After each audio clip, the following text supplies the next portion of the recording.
బాబాగారి భక్తిలోకి వచ్చాక వచ్చే పరివర్తన ఎలా ఉంటుంది, మార్పు ఎలా ఉంటుంది అనేది మీ అందరికీ ప్రత్యక్ష నిదర్శనం మా శకుంతలమ్మ అనుకుంటా. మా అమ్మాయి చెప్తుంటుంది, బాబాయ్ నేను ఇలా అల్లరిగా ఉండేవాడిని, అలా అల్లరిగా ఉండేది.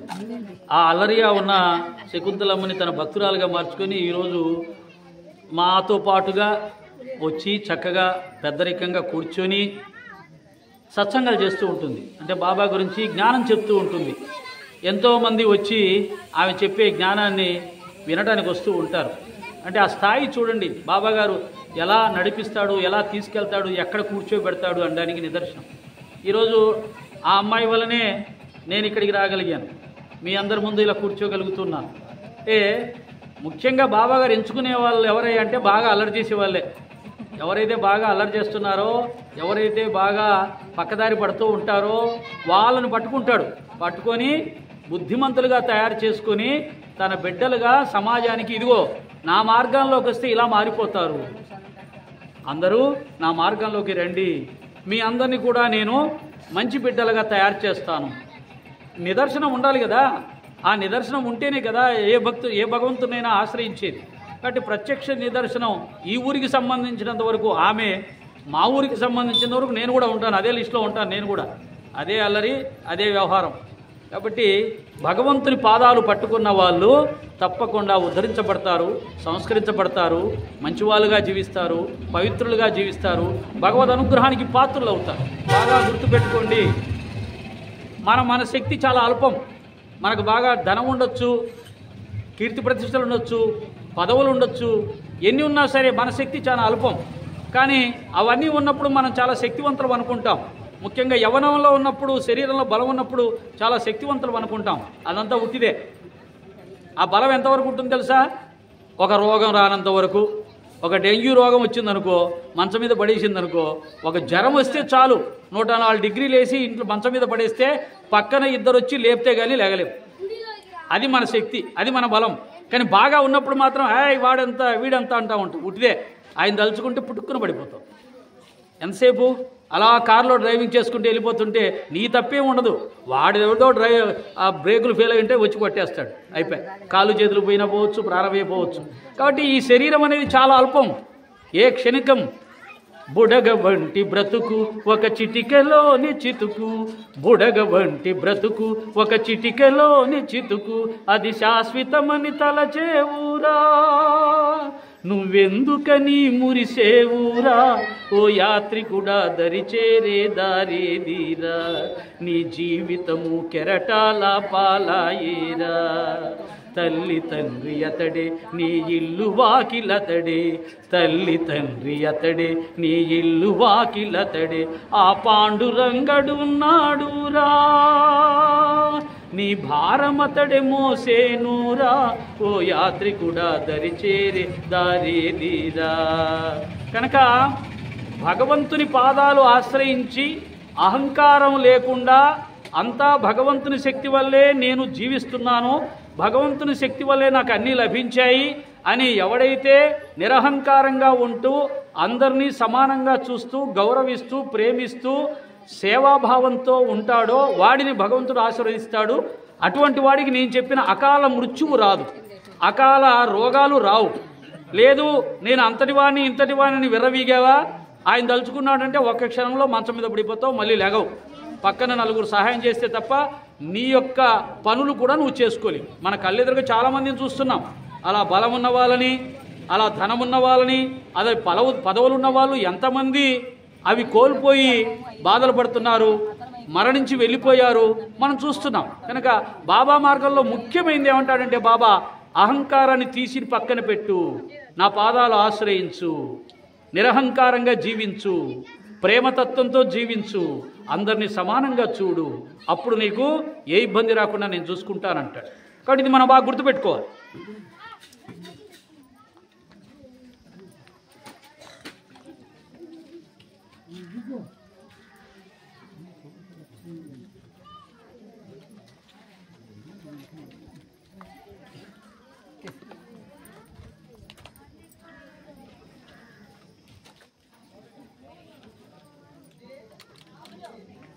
శ్రీ సచ్చిదానంద సమర్థ సద్గురు సాయినాథ్ మహారాజ్కి.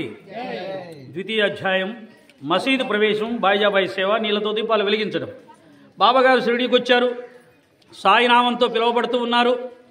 ఆయన ఎక్కువగా ఏకాంతంగా కొండల్లో కోనల్లో తిరుగుతూ ఉండేవాడు. ఇంకా మసీదులో ప్రవేశించలేదు.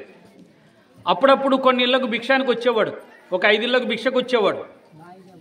కొంతమంది చాలా శ్రద్ధతో భిక్ష వేసేవారు, కొంతమంది ఏం లేదు బాబా వెళ్ళండి అనేవారు. బాబా దగ్గర మనం నేర్చుకోవాల్సింది ఏమిటంటే, బాబా భిక్ష వేసిన వాళ్ళని ఒకే రకంగా ప్రేమతో ఆశీర్వదించేవారు, అల్లా అచ్చా కరేగాని. భిక్ష ఏమి లేదు వెళ్ళు బాబా అనే వాళ్ళని కూడా అల్లా అచ్చా కరేగాని ఆశీర్వదించేవారు. ఇది గుర్తుపెట్టుకోవాలి. మనకు సహాయం చేసిన వాళ్ళని మనం ప్రేమించాలి, మనకు సహాయం చేయని వాళ్ళని మనం ప్రేమించాలి. అపకారికి సైతం ఉపకారము చేయువాడు ఉత్తముడు సుమతి. ఇది ఏ రోజో మనకు మన సంప్రదాయంలో సుమతి శతకంలో చెప్పబడింది, కానీ అవన్నీ మర్చిపోయాం. మర్చిపోయిన వాటిని గుర్తు చేయడానికే భగవంతుడు గురు రూపంలో, మహాత్ముల రూపంలో అవతరిస్తూ ఉంటాడు. కాబట్టి మనకు ఎవరైనా కీడు చేశారని చెప్పి మళ్ళీ వాళ్ళకి కీడు చెయ్యాలి, జరగాలి అనుకోకూడదు. అలా అనుకోకుండా ఉంటే అది మానవత్వం. నెమ్మదిగా అటువంటి వాళ్ళు దైవత్వానికి ఎదుగుతారు. కాబట్టి ఎప్పుడు కూడా ఇతరుల మేలే కోరుకోవాలి, కానీ ఇతరులకు చెడు జరగాలని కోరుకోకూడదు. ఇది బాగా గుర్తుపెట్టుకోవాలి. ఆ విధంగా సాయినాథుల వారు అందరినీ సమానంగా ఆశీర్వదించేవారు. ఆ బాయిజాబాయి అని మీలాంటి ఆడవాళ్ళకి చాలా ప్రేమ ఎక్కువ ఉంటుంది. ప్రేమ అంటే ఆడవాళ్ళ దగ్గరే ఉంటుంది, మగవాళ్ళ దగ్గర ఉండదు. మగవాళ్ళ దగ్గర అంతా స్వార్థమే. ఎందుకంటే ఆడవాళ్ళకి ఆ ప్రేమ ఎక్కడి నుంచి వస్తుందంటే, వాళ్ళు మాత్రమే సంతానాన్ని ప్రసాదించగలుగుతారు. ఈ యొక్క సంతానాన్ని ప్రసాదించినటువంటి ఆ మాతృతత్వం అనే దాంట్లో నుంచే ప్రేమ వస్తుంది. మగవాడికి ఆ అదృష్టం లేదు, అందుకే మగవాడికి ఆ ప్రేమ ఉండదు. వాడు అంతా కఠినంగా రాయిలాగే ఉంటాడు. వాడిని కరిగించాలంటే ఆడది కరిగిపోవాలి ముందు, ఆడది కరిగిపోయాక వాడు కరుగుతాడు కొద్దిగా. కాబట్టి ఈ ప్రేమ అనే దానికి నిదర్శనం ఆడవాళ్ళు. అటువంటి బాయిజాబాయి మా బాబా గారిని మొట్టమొదట దైవ స్వరూపంగా గుర్తించిన వాడు మహల్సపతి. ఆ తర్వాత ఈ బాయిజాబాయి రెండో ఆమె. ఈయన మామూలు వాడు కాదు, ఈయన ఒక అవతార పురుషుడు, మహాత్ముడు, సిద్ధపురుషుడు అని గ్రహించి ఆయనకి సేవ చేసుకుంటే నా యొక్క జన్మ ధన్యమవుతుందని చెప్పి బాబాగారికి అన్నం తినిపించడానికి ఆయన ఎక్కడెక్కడో కొండ కోణంలో తిరుగుతుంటాడు, తన గురించి ఏం పట్టించుకోడు. ఆయన ఆకలి ఎవరు తీరుస్తారని చెప్పి ఇంట్లో అన్ని క్యారేజ్ తయారు చేసుకుని ఆయన కోసం వెతుక్కుంటూ కొండా కోణంలో తిరుగుతూ తాత్యాన్ని వెంట పెట్టుకుని వెళ్ళి ఆయన పట్టుకొని ఆయనకి ఎంతో ప్రేమతో ఒక తల్లిలా తినిపిస్తూ ఉండేదంట. ఆ తినిపించే దృశ్యం ఎలా ఉంటుందంటే, తినవయ్య తినవయ్య ఓ సాయి దేవా, తినవయ్య తినవయ్య ఓ సాయి దేవా, మారాము చేయకు నా కన్న తండ్రి, నా నోము పండగ అగుపించినావు, నా నోము పండగ అగుపించినావు, నా కడుపు నిండగా తినవయ్య సాయి, నా కడుపు నిండగా తినవయ్య సాయి. ఆయన తింటే ఈమె కడుపు నిండడం ఏంటంటే తల్లి మనసు, అంతే కదా. లోకాలు ఏలేటి ఆదిలక్ష్మి, నీ ఇల్లాలు అయి ఉండ ఈ వేషమేమి. నువ్వు స్వయంగా శ్రీమన్నారాయణ స్వరూపంగా నాకు కనిపిస్తున్నావు, కానీ ఈ పకీరు వేషం ఏమిటయ్యా? అన్నపూర్ణాదేవి నీ సోదరై ఉండ ఆకలంటూ తిరిగేవు నీ మాయలేమి. ఆశ్చర్యంగా అన్నపూర్ణాదేవే నీ యొక్క ధర్మపత్ని కదా, పరమేశ్వరుడు ధర్మపత్ని అన్నపూర్ణాదేవి. అటువంటిది మళ్ళీ 4 ఇళ్లలో భిక్ష పట్టుకొని వస్తుంటావే ఆశ్చర్యంగా. ఇదంతా నీ మాయ కాకపోతే ఏముంది బాబా అంటూ ఉంది. వెన్న ముద్దలు తినిపించు యశోదను కాను, చందమామను చూపించ కౌసల్య కాను, రొట్టె ముక్కలు పెట్టు కడు బీదరాలిని, నా మీద దయ ఉంచి తినవయ్య సాయి, నా మీద దయ ఉంచి తినవయ్య సాయి అంటూ ఆయన్ని ప్రేమగా కొసరి తినిపించేది. అంటే భగవంతుడికి కానీ మానవుడికి కానీ ఏ ప్రాణికి కానీ మనం ఏదైనా సేవ చేస్తే, సహాయం చేస్తే అది ఊరికే పోదు. చేసింది భగవంతుడికి కదా. ఆయనని ప్రేమించి ఆయన యొక్క ఎక్కడుంటే అక్కడ వెతుక్కుంటూ వెళ్ళి ఆయనకి అన్నం పెట్టి ఆయన మీద ప్రేమ చూపించిన ఆ తల్లి యొక్క రుణం తీర్చుకోవడానికి సద్గురు సాయినాథుల వారు ఎంత గొప్ప త్యాగం చేశారంటే, చివరిలో ఆ యొక్క బాయిజాబాయి కుమారుడు తాత్యా ప్రాణాపాయ స్థితిలో ఉన్నప్పుడు బాబాగారు తన ప్రాణాలను ఆ తాత్యా ప్రాణాలకు బదులుగా అర్పించి తాత్యాకి ప్రాణదానం చేసి తాత్యాను కాపాడాడు. అంటే తనకు కేవలం 4 ముద్దలు అన్నం ప్రేమతో పెట్టినందుకు ఆయన చివరికి ఏం చేశాడంటే తన ప్రాణాలనే ఆమె యొక్క కుమారుడి కోసం త్యాగం చేశాడు. ప్రాణాలు త్యాగం చేయకుండా ఆయన కాపాడకూడదా? కాపాడొచ్చు. ఆయన తలుచుకుంటే సులభంగా కాపాడతాడు. మరి ఎందుకు ఆయన ప్రాణాలను అర్పించి తాత్యా పాదాలు కాపాడంటే కృతజ్ఞతాభావాన్ని మనకు తెలియచెప్తున్నాడు. ఇదిగో నాకు ఆమె ప్రేమతో అన్నం సమర్పించింది, దానికి కృతజ్ఞతగా నా ప్రాణాలను అర్పిస్తున్నానంటే మీరు కూడా బాగా గుర్తుపెట్టుకోండి. మీ జీవితంలో మీకు ఎవరైనా సహాయం చేసి ఉంటే వారి యొక్క సహాయాన్ని ఎప్పటికీ మర్చిపోకుండా వీలైనంత వరకు వారికి తిరిగి సహాయం చేయడానికి సిద్ధంగా ఉండాలి సుమా అని కృతజ్ఞతాభావాన్ని తెలియచెప్పడానికి బాబాగారు ఈ విధంగా చేశారనేది బాగా గుర్తుపెట్టుకోవాలి. ఆ విధంగా బాయిజాబాయి యొక్క ప్రేమకు ప్రతిఫలంగా సాయినాథుల వారు తన ప్రాణాలను అర్పించి ఈ యొక్క లోకానికి తన శరీరాన్ని విడిచిపెట్టే సమయంలో ఒక గొప్ప గుణాన్ని, ఆదర్శాన్ని మనకి ఇచ్చి వెళ్ళాడు. అదే కృతజ్ఞత. కృతజ్ఞత కృతజ్ఞత బాగా గుర్తుపెట్టుకోండి. ఈ సత్యవ్రతంలో సత్సంగం కూడా జరుగుతూ ఉంటుంది. మనం విన్న వాటిని మర్చిపోకూడదు. ఆ మంచి లక్షణాలను బాగా పట్టుకోవాలి. వాటిని జీవితంలో ఆచరించినప్పుడు అద్భుత ఫలితాలు వస్తాయి అనేది కూడా మీకు సవినయంగా తెలియజేస్తూ ఉన్నాను. ఆ తర్వాత మహోన్నతమైన మానవత్వ లక్షణం ఏంటంటే దయ, జాలి, కరుణ, ప్రేమ, సమభావం, సహాయం, త్యాగం. ఈ యొక్క మంచి లక్షణాలని ఆచరించినప్పుడే మానవుడిగా పిలువబడతారు తప్ప మానవుడిగా పుట్టిన వాళ్ళందరూ మనుషులు కాదు. ఇది బాగా గుర్తుపెట్టుకోవాలి. ఆ విధంగా సాయినాథుల వారు చూపించిన మహోన్నతమైన మానవత్వం ఏంటంటే, భాగోజీ షిండే అనే ఒక భక్తుడు కుష్టి వ్యాధితో బాధపడుతున్నాడండి. కుష్టి వ్యాధి అనేది ఆ రోజు ఈ రోజు ఏ రోజైనా కానీ భయంకరమైంది. అయితే ఈనాడు కుష్టి వ్యాధికి నివారణ ఉంది. కుష్టి వ్యాధి తగ్గిపోతుంది, భయపడాల్సిన అవసరం లేదు. కానీ ఆనాడు కుష్టి వ్యాధికి నివారణ లేదు. అంతేకాదు కుష్టి వ్యాధి వస్తే ఇంట్లో వాళ్ళు కూడా మాట్లాడే వాళ్ళు కాదు, దగ్గరగా ఉండేవాళ్ళు కాదు. కుష్టి వ్యాధి ఆ రోజు అంటువ్యాధిగా అనుమానించబడేది. కాబట్టి ఇంట్లో భార్య, తల్లిదండ్రులు కూడా కుష్టి వ్యాధి వచ్చిన వ్యక్తితో మాట్లాడాలంటే కష్టం, ఇంట్లో ఉంచుకోవాలంటే కష్టం. ఆ విధంగా భాగోజీ షిండే అనే భక్తుల్ని బయటికి పంపించేశారు. ఇంట్లో వాళ్ళు కూడా బయటికి పంపించారు. దిక్కులేని వాడుగా తిరుగుతున్నాడు. వాడికి భిక్షం కూడా ఎవరు వేయరు. దగ్గరికి వెళ్ళి భిక్షం వేద్దామన్నా కానీ మనకు అంటుకుంటుందేమో భయం. మన కరోనా దెబ్బకు మన అందరం భయపడలా? కరోనా దెబ్బకు కూడా ఇంతే. ఇంట్లో ఉన్న వాళ్ళు కూడా మాట్లాడాలంటే భయం. కరోనా వచ్చిన వాడితోటి చాలా భయంకరమైన రోజులు గడిపాం 2 సంవత్సరాలు. ఆ విధంగా ఆ భాగోజీ షిండే ఇంట్లో వాళ్ళతో బయటికి గెంటివేయబడ్డాడు. ఒకరోజు బోరున వర్షం వస్తూ ఉంది. అతను తడిచిపోతున్నాడు, బురదలో కొట్టుకుంటున్నాడు. ఎవరు పలకరించట్లేదు, ఎవరు సాయం చేయడానికి రావట్లేదు. ఆ సమయంలో భగవంతున్నే ప్రార్థన చేస్తున్నాడు, అయ్యా నాకు సాయం చేయి, నాకు ఎవరు సాయం చేయట్లేదు, ఎవరైనా ఉంటే నన్ను కాస్త ఓ పక్కకు తీసుకెళ్ళి ఓ నీడ పట్టున ఉంచండి అని ప్రార్థన చేస్తున్నాడు. బాగా గుర్తుపెట్టుకోండి, మనకు కష్టం వచ్చినప్పుడు, మనకు ఇబ్బందులు వచ్చినప్పుడు అందరూ సహాయం చేయాలని మనం అనుకుంటాం. కానీ ఇతరులకు కష్టం వచ్చినప్పుడు అయ్యో వాడికి సహాయం చేద్దాం అనే ఆలోచన మనకు రాదు. ఇది మానవ సహజం. మన కష్టం వస్తే అందరూ సహాయం చేయాలి, కానీ ఇతరుల కష్టం వస్తే మాత్రం ఆలోచిస్తాం. మనకెందుకు వచ్చిన గొడవ, వాడి కష్టాలు మన ఎత్తున ఎందుకు వేసుకోవాలి, వాళ్ళ ఇబ్బందులు మనం ఎందుకు ఎత్తున రుద్దుకోవాలి అని దూరంగా ఉంటాము. అన్నీ బాగున్నప్పుడు అందరూ పలకరిస్తారు, అందరూ గౌరవిస్తారు. కానీ ఆర్థికంగా చితికిపోయినప్పుడు, ఏదన్నా అవమానాల పాలైనప్పుడు, కష్టాలు వచ్చినప్పుడు కనిపిస్తే అమ్మో పలకరిస్తాడేమో, వాళ్ళకి ఏమైనా సహాయం చేయాల్సి వస్తుందేమో అని చెప్పి ముఖం తిప్పుకొని వెళ్ళిపోతాం. మనం ఇటు వెళ్ళాల్సిన ఉన్నా కానీ వాడు అటు వస్తుంటే ఏదో పన్నుండి ఇటు వెళ్ళిపోతాం. ఇది సాధారణంగా మనుషుల్లో ఉండే లక్షణాలు. ఈ లక్షణాలు మంచివి కాదు. ఎలా అయితే మనం కష్టాల్లో ఉన్నప్పుడు ఇతరులు సహాయం చేయాలనుకుంటామో, ఇతరుల కష్టాలు ఉన్నప్పుడు మనకు వీలైనంతగా ఏ సహాయం చేయడానికి నీకాడ శక్తి లేకపోతే మాట సహాయం అన్నా చేయి, వారిని కనీసం ఓదార్చు. అంతేగాని వాళ్ళని పొడచొద్దు, వాళ్ళ యొక్క కష్టాలని నష్టాలని ఎత్తి చూపి వాళ్ళని ఇబ్బంది పెట్టాలని చూడొద్దు, అవమానించాలని చూడొద్దు. కాబట్టి ఆ విధంగా మానవ లక్షణాలని మనం మార్చుకోవాల్సిన అవసరం ఉంది. బాబాగారు పరిగెత్తుకొని వచ్చాడు. ఆ భాగోజీ షిండే అనే కుష్ఠరోగి దగ్గరికి పరిగెత్తుకొని వచ్చాడు.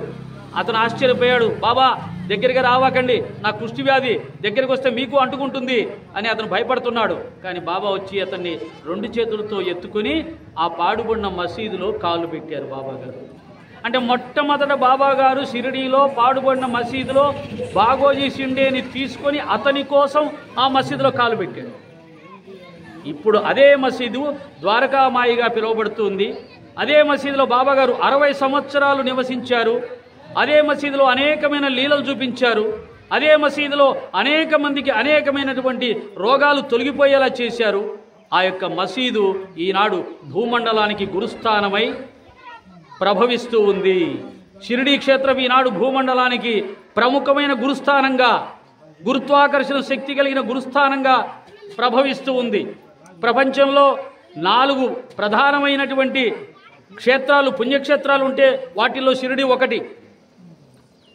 వాటిల్లో మన దేశంలో అయితే రెండోది. మొదటిది వెంకటేశ్వర స్వామి, తిరుమల వెంకటేశ్వర స్వామి మొదటి క్షేత్రం.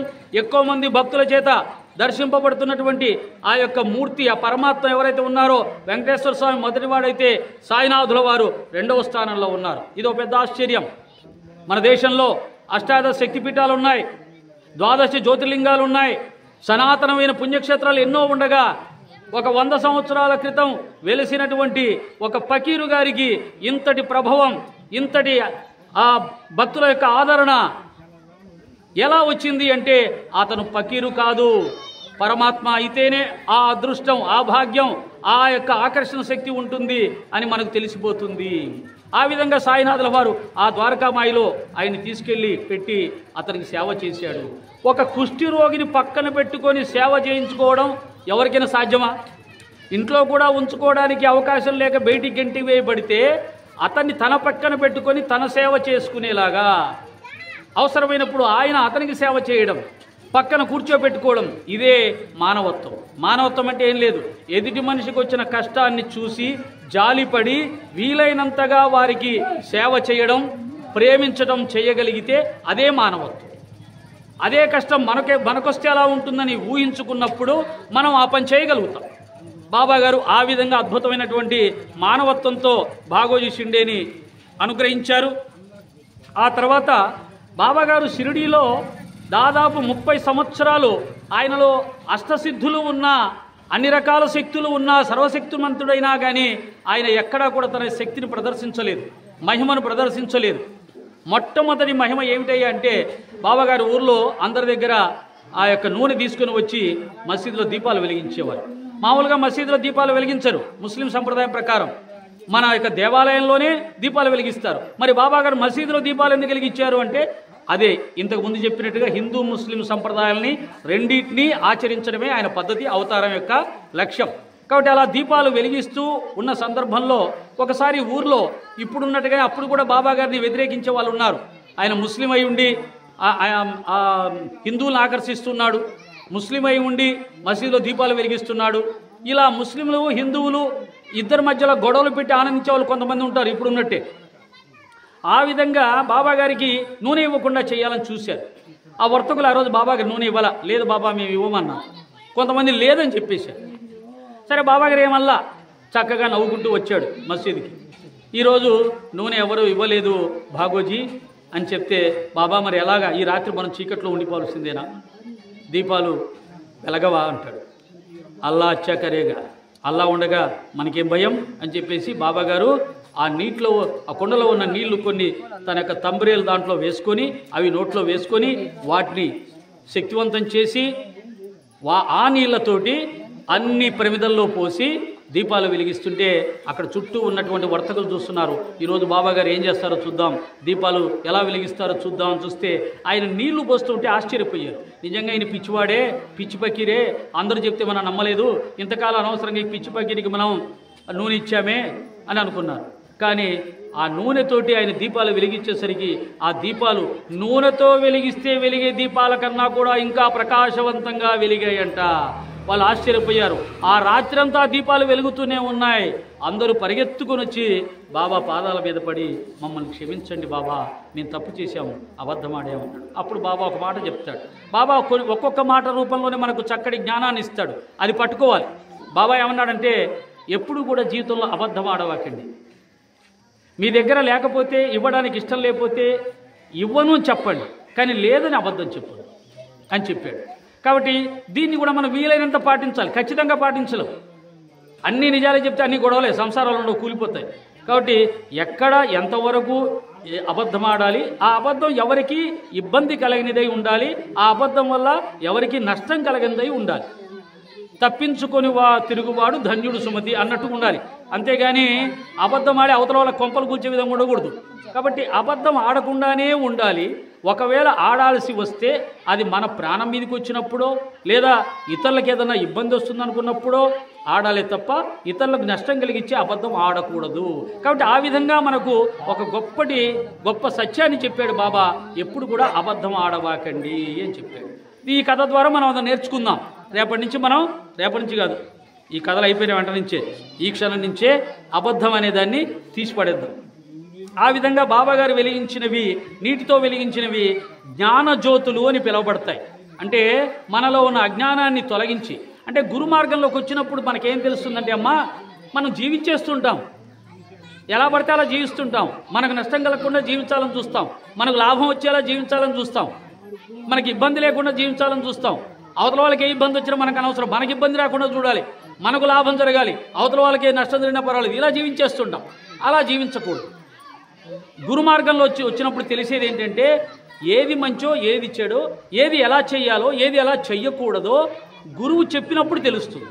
అందుకని ఇవన్నీ మనం నేర్చుకుంటాం. ఓహో అబద్ధం ఆడకూడదా, ఓహో ప్రేమతో ఉండాలా, ఓహో ఎవరికైనా కష్టం వస్తే సహాయం చెయ్యాలా, ఓహో ఇతరులని మనం ఇబ్బంది పెట్టాలని చూడకూడదా, ఓహో ఇలా జీవించాలా, ఇవన్నీ చెప్పేది గురువు గారు. కాబట్టి ఆ విధంగా మనం గురు మార్గంలోకి వచ్చినప్పుడు మాత్రమే మనం ఎలా జీవించాలో తెలుస్తుంది. అలా జీవించినప్పుడే మన కర్మలు పవిత్రమవుతాయి. కర్మలు పవిత్రమైనప్పుడే మన భవిష్యత్తులో రోగాలు రాకుండా ఉంటాయి, కష్టాలు నష్టాలు రాకుండా ఉంటాయి. భగవద్ అనుగ్రహం వల్ల ప్రశాంతంగా ఈ సంసారం సాగుతుంది.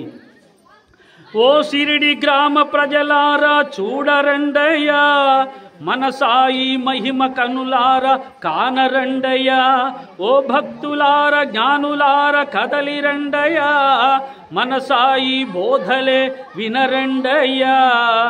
నీటితోటి దీపాలు వెలిగించాడు, కోటి కోటి పాపాలు తొలగించాడు, సత్యమైన బోధలు వినిపించాడు, మోక్షమొసగు మార్గాన్ని చూపించాడు. ఓ సిరిడి గ్రామ ప్రజలారా చూడరండయ్యా, మన సాయి మహిమ కనులారా కానరండయ్యా. ఓ భక్తులార జ్ఞానులార కదలిరండయ్యా, మన సాయి బోధలే వినరండయ్యా. ఏనాటి పుణ్యమో ఫలించేను, ఈ మేటి దైవమే లభించేను. రాముడే వచ్చాడు మన సిరిడికి, ఆ కృష్ణుడే వచ్చాడు మన సిరిడికి. రాముడే వచ్చాడు మన సిరిడికి, కృష్ణుడే వచ్చాడు మన సిరిడికి. ఓ సిరిడి గ్రామ ప్రజలారా చూడరండయ్యా, మన సాయి మహిమ కనులారా కానరండయ్యా. ఓ భక్తులార జ్ఞానులార కదలిరండయ్యా, మన సాయి బోధలే వినరండయ్యా అంటూ బాబావారు చేసినటువంటి అద్భుత లీల గురించి, చెప్పినటువంటి అద్భుత ప్రబోధం గురించి సిరిడి ప్రజలు పాడుకుంటూ ఆనందిస్తూ వాళ్ళ ఇంటికి ఎగారు. 2వ అధ్యాయం సమాప్తం. శ్రీ సచ్చిదానంద సమర్థ సద్గురు సాయినాథ్ మహారాజ్కి. ఒక్కొక్క దాని మీద తీర్థం సమర్పిస్తున్నా, ఒక్కొక్క కథకి ప్రసాదం.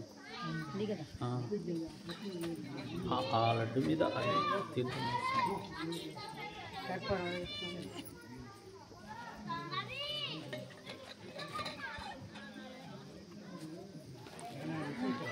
ఓం సాయి శ్రీ సాయి జయ జయ సాయి, ఓం సాయి శ్రీ సాయి జయ జయ సాయి, ఓం సాయి శ్రీ సాయి జయ జయ సాయి, ఓం సాయి శ్రీ సాయి జయ జయ సాయి, ఓం సాయి శ్రీ సాయి జయ జయ సాయి, ఓం సాయి శ్రీ సాయి జయ జయ సాయి, ఓం సాయి శ్రీ సాయి జయ జయ సాయి, ఓం సాయి శ్రీ జయ జయ సాయి శ్రీ సచ్చిదానంద సమర్థ సద్గురు సాయినాథ్ మహారాజ్ కి సాయినాథ్ మహారాజ్ కి సాయినాథ్ మహారాజ్ కి సాయినాథ్ మహారాజ్ కి అబ్బా ఎంతమంది వచ్చారమ్మా కన్నుల పండుగగా ఉంది ఇంత చిన్న ఊర్లో ఇంతమంది సత్యవ్రతానికి వచ్చారంటే చాలా చాలా గొప్ప విషయం మీరందరూ కూడా బాబా గారికి చాలా దగ్గరగా ఉన్నారు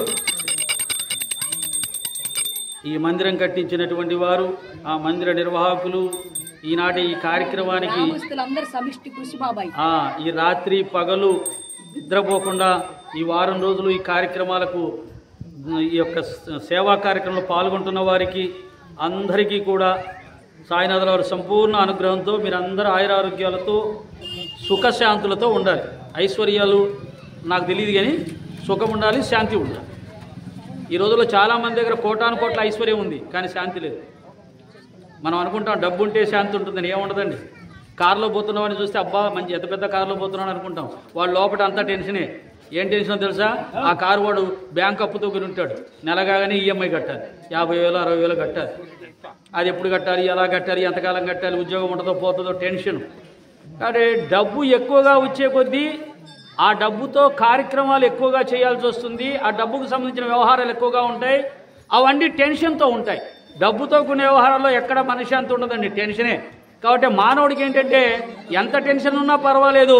అవసరమైతే హార్ట్ అటాక్ వచ్చినా పర్వాలేదు కానీ డబ్బు మాత్రం ఎక్కువగా ఉండాలి అని కోరుకుంటాడు అది మనిషి యొక్క లక్షణం ఎన్ని జబ్బులు వచ్చినా పర్వాలేదు డబ్బు మాత్రం రావాలి అనుకుంటాడు డబ్బు తక్కువగా ఉంటే ప్రశాంతంగా ఉంటాం డబ్బు ఎక్కువగా ఉంటే తొందరగా హార్ట్ అటాక్ వచ్చే అవకాశాలు ఉంటాయి కాబట్టి ఎక్కువగా డబ్బు ఎవరు కోరుకోవద్దు మన అవసరాలు తీరడానికి ప్రశాంతంగా జీవించడానికి ఉంటే చాలు ఈ ఊర్లో ఉన్న పొలాలన్నీ నాకే కావాలి ఈ ఊర్లో ఉన్న ఇళ్ళన్నీ నాకే కావాలి అనుకోవాల్సిన అవసరం మనకేం లేదు చక్కగా తిండి బట్ట గూడు ఈ మూడింటికి లోటు లేకుండా ఉంటే చాలు హాయిగా భగవంతుని సేవలో జీవిద్దాం అనుకున్నవాడు నిజమైనటువంటి ఐశ్వర్యవంతుడు ఎవరంటే నాకు చాలా ఇచ్చావు భగవంతుడా తృప్తిగా ఉన్నాను నీ ఇచ్చిన దాంతో తృప్తి చెందినవాడు నిజమైన ఐశ్వర్యవంతుడు ఎంత ఇచ్చినా కానీ ఎదుటివాడిని చూసి నాకు ఇంకా కావాలి వాడిని దాటిపోవాలని ఎవడైతే అనుకుంటాడో వాడు నిజమైన దరిద్రుడు కాబట్టి ఉన్నదాంతో తృప్తి చెందుదాం ఆనందంగా ఉందాం శ్రీ సచ్చిదానంద సమర్థ సద్గురు సాయినాథ్ మహారాజ్ కీ జై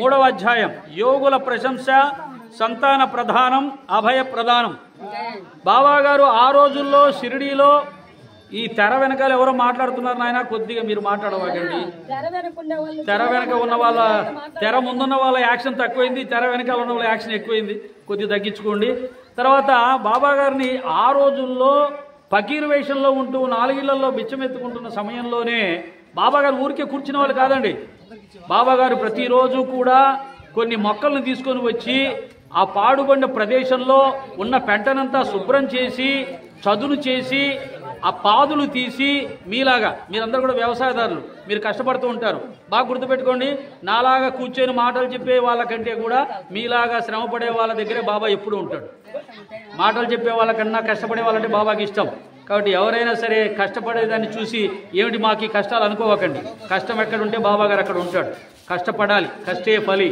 కర్మ సిద్ధాంతం ప్రకారంగా కష్టపడమే జీవితానికి ఆరోగ్యం ఆనందం ఆ కష్టపడడం మానేశారు కాబట్టే కుర్చీలో కూర్చొని టిక్క నొక్కుంటున్నారు కాబట్టి అందరికీ అనారోగ్యాలు వచ్చాయి మీలాగా కష్టపడుతున్న వాళ్ళకి పొద్దున చూశాను మా అమ్మ 70 సంవత్సరాలు 80 సంవత్సరాలు నేను పడుకున్న మంచం కిందికి లోపల దూరిపోయింది నాకు ఆశ్చర్యం వేసింది నేను చూశాను 70 సంవత్సరాలు 60 సంవత్సరాలు ఉన్న వాళ్ళు వంగలేకపోతున్నారు మామూలుగా కూర్చుంటే లేగలేకపోతున్నారు ఆమె మంచం కిందికి వెళ్ళిపోయింది మంచం కిందికి ఎలా దూరిపోయింది లోపలికి వెళ్ళిపోయింది బయట ఊరికి వంగి చూడట్లా లోపలికి వెళ్ళిపోయింది ఎత్తుక్కుంటుంది ఏదో అంటే అంత వయసు వచ్చిన తర్వాత శరీరం అంత ఫ్లెక్సిబుల్గా అంత తేలిగ్గా వంగడం లేగడం ఎలా అవుతుందంటే కష్టం వల్లనే గుర్తుపెట్టుకోండి కష్టపడ్డ వాళ్ళకి అనారోగ్యాలు రావు సుఖాన్ని కోరుకున్నామా రోగాలు కూడా కోరుకున్నట్టే లెక్క కాబట్టి ఆ విధంగా బాబా గారు చక్కటి పూల తోటను తయారు చేశారు ఒక పాడుపడ్డ ప్రదేశాన్ని శుభ్రం చేసి చక్కటి పూల తోటను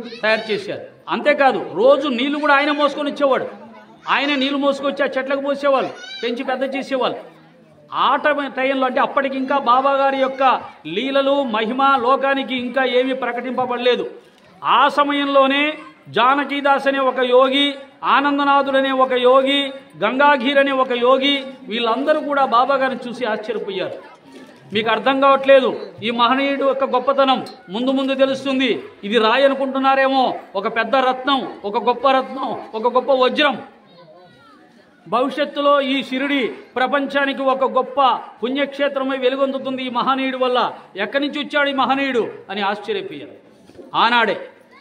ఆ తర్వాత బాబా గారి దగ్గరికి ఆయన భక్తులుగా వచ్చి చేరిన వాళ్ళలో చూస్తే ఆశ్చర్యం. ఇప్పుడున్న స్వామీజీలాగా పీఠాధిపతులాగా ఆయనేమి పెద్ద పెద్ద ఆశ్రమాలు కట్టించలా, ఏసీ రూములు కట్టించలా, ఆయనేమి కార్లలో తిరగల. ఆయన మొదట షిరిడీకి వచ్చినప్పుడు ఆ పాడుబడి మసీదులో ఎలా ఉన్నాడో చివరికి శరీరం వదిలే వరకు కూడా పాడుబడిన మసీదు చివరి వరకు అలాగే ఉంది. కనీసం వాటికి తలుపులు కూడా పెట్టనీలా. బాగు చేస్తా అంటే ఒప్పుకునేవాడు కాదు.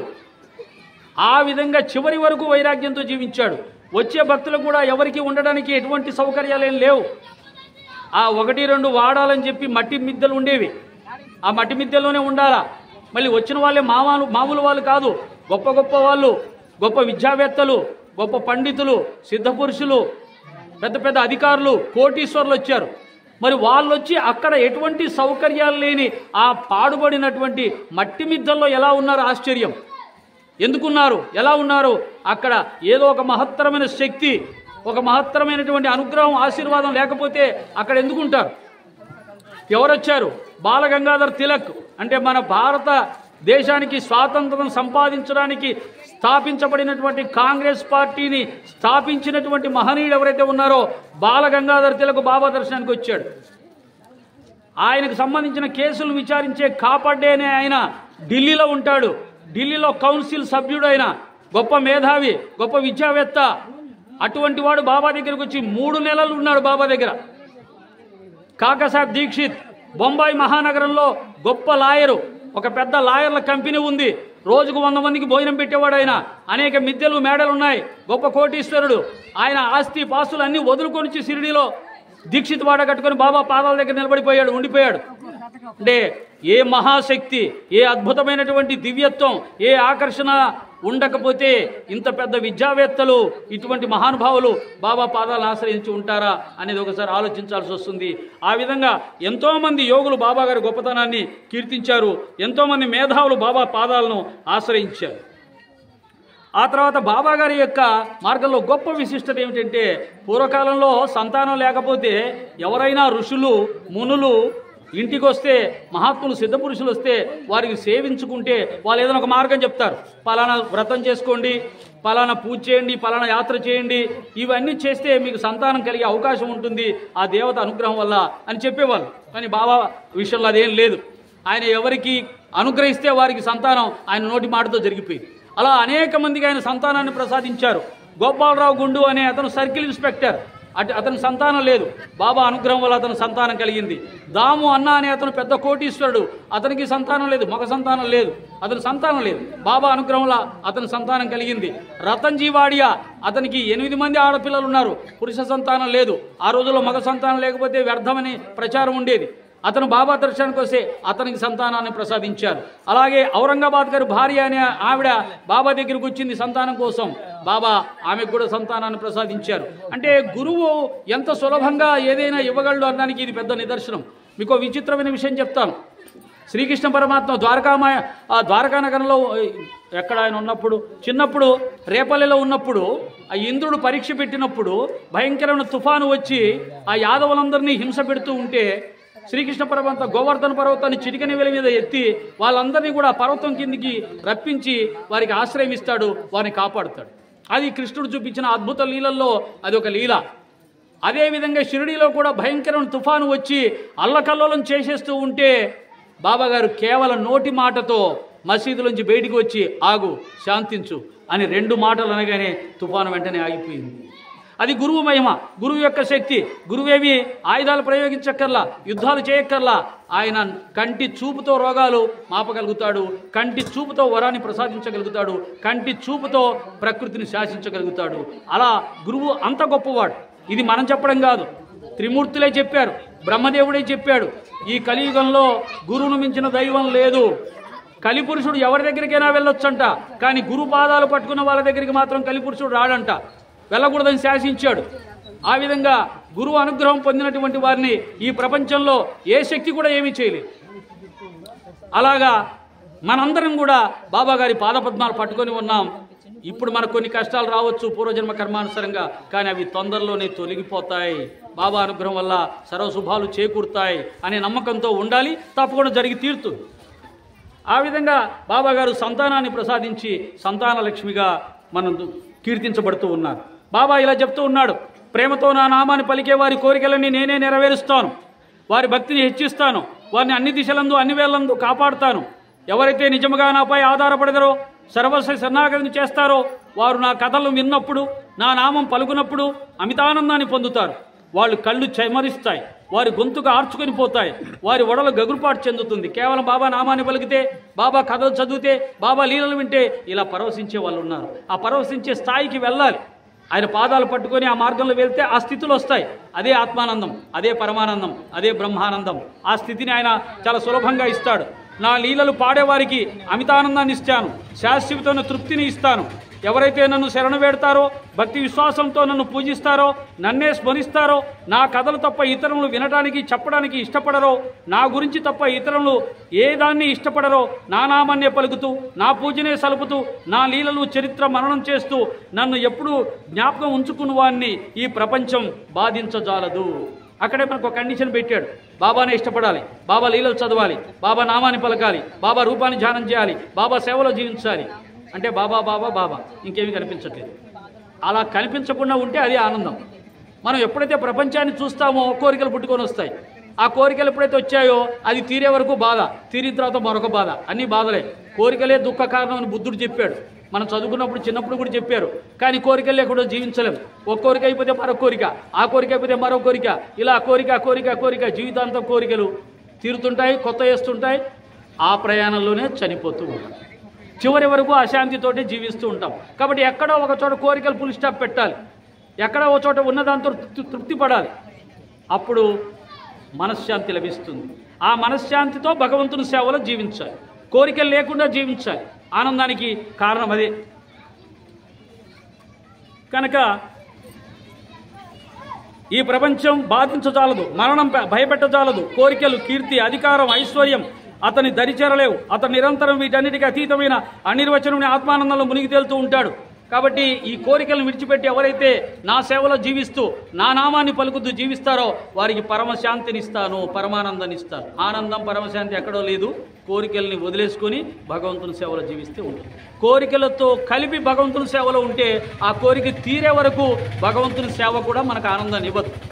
అలాగని కోరికలు లేకుండా ఎలా ఉంటామండి? అమ్మాయికి పెళ్లి కావాలి, అబ్బాయికి ఉద్యోగం రావాలి, మళ్ళీ మనం ఒక ఇల్లు కట్టుకున్నాం, బాగానే ఉంది, ఇంతకంటే ఇంకొక పెద్ద ఇల్లు కావాలి, బెంగళూరు ఒక ఇల్లు కావాలి, హైదరాబాద్లో ఒక ఇల్లు కావాలి, నెల్లూరులో ఒక ఇల్లు కావాలి, ఇలా పెంచుకుంటూ పోతే కుదరదు. ఉన్నదాంతో తృప్తి చెంది ఎక్కడో చోట ఫుల్ స్టాప్ పెట్టి హ్యాపీగా ప్రశాంతంగా ఉంటే అక్కడి నుంచి నీ జీవితంలో నిజమైన జీవితం స్టార్ట్ అవుతుంది, శాంతి స్టార్ట్ అవుతుంది. మన అశాంతికి మనమే కారణం, మన శాంతికి మనమే కారణం. కోరికలు ఆపుకుంటే శాంతి, కోరికలు పెంచుకుంటే అశాంతి, మీ ఇష్టం. కనుక బాబాగారు చెప్తున్నారు, నిరంతరం నా నామాన్ని జపించండి.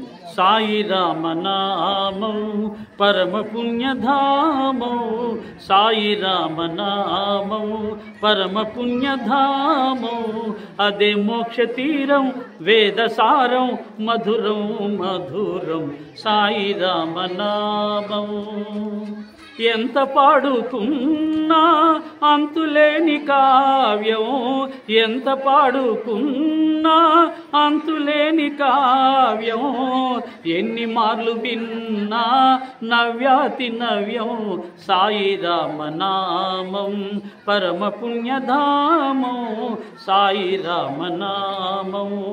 సాయి రామ సన్నిధి మాసిపోని పెన్నిధి, సాయి రామ సన్నిధి మాసిపోని పెన్నిధి, ప్రభు కరుణ లేనిది జగతినేమి ఉన్నది, సాయి రామ నామం పరమ పుణ్యధామం, సాయి రామ నామం.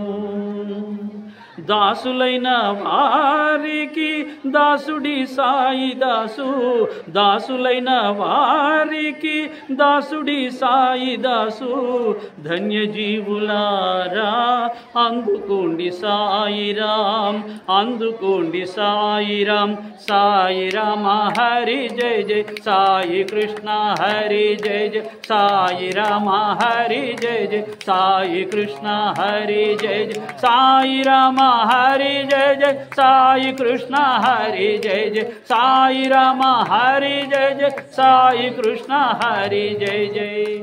శ్రీ సచ్చిదానంద సమర్థ సద్గురు సాయినాథ్ మహారాజ్ కి 3వ అధ్యాయం సమాప్తం.